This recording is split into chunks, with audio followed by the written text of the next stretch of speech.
नमस्कार। आज हम जिस कहानी पर चर्चा करने वाले हैं वो शायद आपको प्रेरित करने के लिए नहीं बल्कि ईमानदार बनाने के लिए है। हम्म।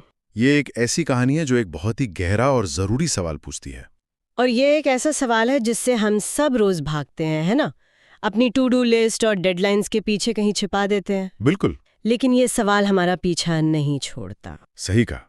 सवाल ये है, जब सब खत्म होने वाला हो तो जीने का मतलब क्या है। हम्म। आज की हमारी ये पूरी बातचीत इसी एक सवाल के इर्द गिर्द घूमेगी और इसका जरिया बनेगी एक किताब जिसका नाम है व्हेन ब्रेथ बिकम्स एयर। इस किताब के लेखक हैं पॉल कलानिधि। और बताइए, ये सिर्फ एक किताब नहीं है। नहीं। नहीं, ये एक अनुभव है। एक डॉक्टर की अपनी जिंदगी की सबसे मुश्किल सच्चाई से आमना सामना करने का एक बहुत ही कच्चा और ईमानदार दस्तावेज है। और यही यही इस कहानी का सबसे असाधारण पहलू है। पॉल कलानिधि एक न्यूरोसर्जन बनने की राह के बिल्कुल आखिरी पड़ाव पर थे। जी। बारे में है एक डॉक्टर से मरीज बनने का सफर और जिंदगी को बिल्कुल एक नए नजरिए से देखने की कहानी। और पता है, ये कहानी इसलिए इतनी जरूरी है क्योंकि ये सिर्फ पॉल की नहीं है। ये हमें उन सवालों से रूबरू होने का मौका देती है जिनसे हम सभी बचना चाहते हैं। जैसे कि जीवन की नाजुकता, हमारी पहचान का संकट और आखिरकार हमारे होने का असली अर्थ क्या है। ये कहानी हमें अपनी जिंदगी के आईने में झांकने पर मजबूर करती है। तो चलिए इसी के साथ इस कहानी की परतों को खोलते हैं। मुझे जो पहली बात सबसे ज्यादा चौंकाती है वो है जिंदगी का भ्रम। हम सब एक तरह के भ्रम में जीते हैं ना। हमेशा यही सोचते हैं कि ये काम कल करेंगे, असली जिंदगी तो रिटायरमेंट के बाद जिएंगे। अभी तो बहुत समय है। हाँ वही। हम सब जानते हैं कि जीवन छोटा है, फिर भी हम ऐसे जीते हैं जैसे हमारे पास हमेशा कल होगा। ऐसा क्यों है? ये एक बहुत बड़ा सवाल है। शायद इसलिए क्योंकि भविष्य एक आरामदायक ख्याल है। अच्छा। पॉल का जीवन इसी का एक सटीक उदाहरण था। उन्होंने अपनी जिंदगी एक चेकलिस्ट की तरह जी थी। टॉप यूनिवर्सिटी से पढ़ाई, फिर मेडिकल स्कूल, फिर न्यूरोसर्जरी की 10 साल की बेहद कठिन ट्रेनिंग। मतलब उनका पूरा जीवन भविष्य की तैयारी में लगा था। बिल्कुल। वो एक शानदार भविष्य बना रहे थे जहां वो एक महान सर्जन होंगे, एक परिवार होगा, एक सुंदर जीवन होगा। मतलब वो उस मंजिल पर पहुंचने ही वाले थे जिसके लिए उन्होंने पूरी जिंदगी मेहनत की थी। बिल्कुल, वो उस पहाड़ की चोटी पर पहुंचने ही वाले थे और तभी जमीन खिसक गई। तो उनकी कहानी ये नहीं कहती कि भविष्य की योजना बनाना गलत है। नहीं, बिल्कुल नहीं। बल्कि ये बताती है कि उस योजना को ही जिंदगी मान लेना कितना खतरनाक है। ये हमें याद दिलाती है कि समय एक वादा नहीं है। ये एक ऐसी सच्चाई है जिसे हम जानते तो हैं लेकिन मानते नहीं। वही तो, हम भविष्य की इतनी तैयारी करते हैं कि उस तैयारी में आज को जीना ही भूल जाते हैं। ये बहुत गहरी बात है। और जब भविष्य ही अनिश्चित हो जाए तो ध्यान आज पर आ जाता है, शायद उन चीजों पर जिन्हें हम नजरअंदाज करते हैं। जैसे कि हमारी सांस। ये सुनने में कितना सरल लगता है ना, सांस लेना। हम दिन में हजारों बार सांस लेते हैं और हमें इसका एहसास तक नहीं होता। और यही तो जिंदगी की विडंबना है। जब सब कुछ सामान्य होता है तो सांस हवा की तरह होती है, जरूरी लेकिन अदृश्य। पर जब ये मुश्किल हो जाती है, जैसा पॉल के साथ हुआ, तो हर एक सांस एक संघर्ष और एक जीत बन जाती है। सही है। तब एहसास होता है कि जिंदगी कितनी नाजुक है। हर सामान्य दिन जिसे हम बिना सोचे समझे गुजार देते हैं, असल में एक अनमोल उपहार है। और पॉल के लिए तो ये एहसास और भी गहरा रहा होगा। क्यों? एक डॉक्टर के तौर पर उन्होंने अनगिनत लोगों की सांसें बचाने के लिए संघर्ष किया होगा। उनके लिए जीवन और मृत्यु रोज का काम था। अच्छा। लेकिन जब वो खुद मरीज बने तो एक एक सांस के मायने पूरी तरह बदल गए होंगे। वो लिखते हैं कि कैसे जो हाथ कभी दिमाग की सबसे नाजुक सर्जरी करते थे, वो अब इतने कमजोर हो गए थे कि एक कंबल भी ठीक से नहीं पकड़ पाते थे। सही कहा। उनके लिए सांस लेना सिर्फ एक शारीरिक क्रिया नहीं रह गई थी, ये उनके वजूद का प्रतीक बन गई थी। मतलब हर आती जाती सांस उन्हें याद दिलाती थी कि वो जिंदा है, लेकिन साथ ही ये भी याद दिलाती थी कि ये समय सीमित है। ये तो एक विरोधाभास है। बिल्कुल। और यही विरोधाभास इस किताब का सार है। जीवन की सुंदरता उसकी नाजुकता में ही छिपी है। हम अपनी ताकत में अपनी पहचान खोजते हैं, जबकि ये किताब बताती है कि हमारी असलियत हमारी कमजोरी और नाजुकता में छिपी है। इस नाजुकता के एहसास के साथ एक और गहरा सवाल जुड़ा है जो पॉल अपने आप से पूछते हैं। कौन सा? पहचान का सवाल। बीमार पड़ने के बाद उनके मन में ये उथल पुथल चलती है, मैं डॉक्टर हूं या मरीज। ये पहचान का संकट बहुत मार्मिक है। एक दिन आप सफ़ेद कोट पहनकर लोगों की जान बचा रहे हैं और अगले ही दिन आप उसी अस्पताल के बिस्तर पर एक नीले गाउन में लेटे हुए हैं। और ये हम सबके जीवन से जुड़ता है।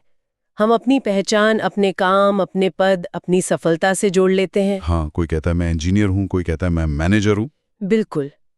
लेकिन ये किताब पूछती है कि जब ये सब आपसे छीन लिया जाए, जब आपकी पेशेवर पहचान टूटती है, तब पीछे क्या बचता है? ये एक डरावना ख्याल है तो मुझे किताब का वो हिस्सा याद आता है जहां पॉल, जो खुद एक मरीज हैं, अपनी पत्नी लूसी, जो भी एक डॉक्टर हैं, के साथ बैठकर अपने ही फेफड़ों का सीटी स्कैन देख रहे हैं। उस एक पल में वो क्या थे?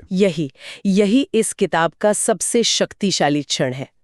उस एक पल में वो सब कुछ थे। सब कुछ। हाँ, वो एक विश्व स्तरीय न्यूरोसर्जन थे जो उस स्कैन में ट्यूमर के फैलाव को तकनीकी नजर से समझ रहे थे। वो एक डरे हुए मरीज थे जो अपनी मौत की सजा देख रहे थे। और वो एक पति थे जो अपनी पत्नी के साथ अपनी जिंदगी के सबसे कमजोर पल को साझा कर रहे थे। उनकी सारी पहचानें, डॉक्टर, मरीज, पति, इंसान, उस एक स्क्रीन पर एक साथ टकरा रही थीं। तो ये पहचान का टूटना सिर्फ एक दर्दनाक प्रक्रिया नहीं है? नहीं, ये उससे कहीं ज्यादा है।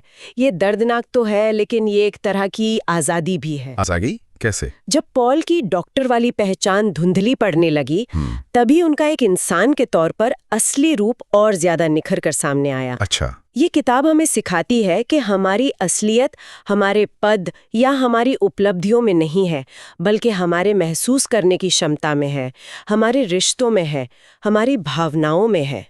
जब पहचान का बाहरी कवच हटता है, तभी हम जीवन के सबसे बुनियादी सवालों तक पहुंचते हैं। और जब ये बाहरी कवच हटता है, तभी शायद हम पूछते हैं कि इस सब का मतलब क्या है। बिल्कुल। और ये है हमारी चौथी और सबसे गहरी सीख, अर्थ की खोज। जब मृत्यु दरवाजे पर दस्तक दे रही हो, तो जिंदगी के सवाल ही बदल जाते हैं। हाँ, बिल्कुल। तब सवाल ये नहीं रह जाता कि कितना कमा लिया या करियर में कहाँ तक पहुंचे। सवाल बदल जाते हैं। हाँ, अब सवाल होते हैं, कितना सच्चा जिया, किसके लिए जिया, क्या पीछे छोड़कर जा रहा हूँ। ये एक बहुत बड़ा बदलाव है। प्राथमिकताएं पूरी तरह बदल जाती हैं। पॉल के लिए ये बहुत मुश्किल रहा होगा। बहुत। उन्हें नहीं पता था कि उनके पास कुछ महीने हैं या कुछ साल, तो वो क्या करें? हाँ, क्या अपनी सर्जरी पूरी करें या ये किताब लिखें, या सब कुछ छोड़कर सिर्फ परिवार के साथ समय बिताएं? उन्होंने चुना क्या? उन्होंने अपनी किताब में लिखा कि अर्थ कोई बड़ी चीज नहीं होता, बल्कि सच्चा होता है। इसका क्या मतलब है? इसका मतलब है कि जीवन का अर्थ बड़ी बड़ी उपलब्धियों या दुनिया को बदलने में नहीं है। तो फिर किसमें है? सच्चा अर्थ छोटे छोटे सच्चे पलों में छिपा होता है। पॉल और उनकी पत्नी लूसी ने एक बहुत साहसी फैसला लिया। क्या? ये जानने के बावजूद कि पॉल शायद अपनी बेटी को बड़ा होता हुआ नहीं देख पाएंगे, उन्होंने एक बच्चा पैदा करने का फैसला किया। ये जानते हुए भी? हाँ, क्योंकि उन्होंने समझा कि जीवन का अर्थ उसकी लंबाई में नहीं, उसकी गहराई में है। अपनी बेटी कैडी के साथ बिताया हर एक पल, भले ही वो कितना भी छोटा क्यों न हो, अपने आप में पूला था, सार्थक था। तो मतलब अर्थ को कहीं खोजना नहीं पड़ता? बिल्कुल नहीं, उसे हर पल जीना पड़ता है। अपने बच्चे के साथ बिताया एक पल, अपने जीवन साथी का हाथ थामना, किसी मरीज का दर्द समझना, इन सब में अर्थ है। ये कोई उपलब्धि नहीं, बल्कि एक अनुभव है। ये सारी बातें ये हमें सोचने पर मजबूर करती हैं कि हम अपनी जिंदगी कैसे जी रहे हैं। हाँ, ये चर्चा सिर्फ एक किताब के बारे में नहीं है, ये हमारे जीवन से सीधे जुड़ती है। उन लोगों के बारे में सोचिए जो हमेशा जल्दी में रहते हैं। वो छात्र जो अच्छे ग्रेड्स के पीछे भाग रहा है और दोस्तों के साथ बैठना भूल गया है। या वो कॉर्पोरेट कर्मचारी जो अगले प्रमोशन के लिए दिन रात एक कर रहा है और अपने परिवार को समय नहीं दे पा रहा। ये किताब उन सभी लोगों के लिए एक ठहराव की तरह है।